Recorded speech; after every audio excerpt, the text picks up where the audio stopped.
ஒரு முறை நாரதர் வான் வழியாக வலம் கொண்டிருந்தார்.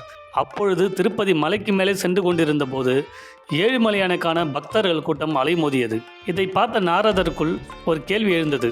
விஷ்ணு பெருமாளுக்கு மட்டும் எப்படி இப்படி பக்தர்கள் கூட்டம் எழுகிறது? இதை அறிந்து கொள்வதற்காக நாரதர் அவருக்கே உரிதான ஒரு கலகத்தை எழுப்ப நினைத்தார்.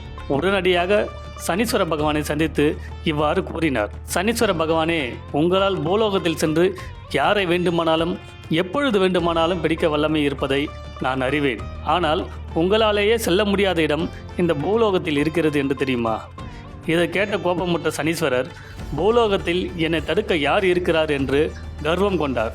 அந்த இடத்தை கண்டுபிடிக்க பூலோகம் சென்றார். பெருமாள் குடிகொண்டு இருக்கும் இடத்தில் தன் பாதம் பதித்தார். சனீஸ்வரன் பாதம் வாய்த்த அடுத்த நிமிடமே கோபமுற்ற பெருமாள் அடுத்த நிமிடமே சனீஸ்வரரை மலையில் இருந்து தூக்கி எறிந்தார். அப்போதுதான் சனி பகவான் தன் தவறை உணர்ந்தார். பிறகு பெருமாளிடம் மன்னிப்பு கேட்டார். உடனே பெருமாள், என்னையே நினைத்து வாழும் பக்தர்களிடம் உன் பார்வையை செலுத்தக்கூடாது என்று நிபந்தனையுடன் மன்னிப்பு வழங்கினார். இந்த சம்பவம் நடைபெற்றது ஒரு சனிக்கிழமை. ஆகியால் தான் ஏழுமலையானை சனிக்கிழமை நாம் வழிபடுகிறோம். மேலும் இது போன்ற ஆன்மீக தகவல்களை தெரிந்து கொள்ள நமது கோவில் விளாக் சேனலை ஃபாலோ பண்ணுங்கள்.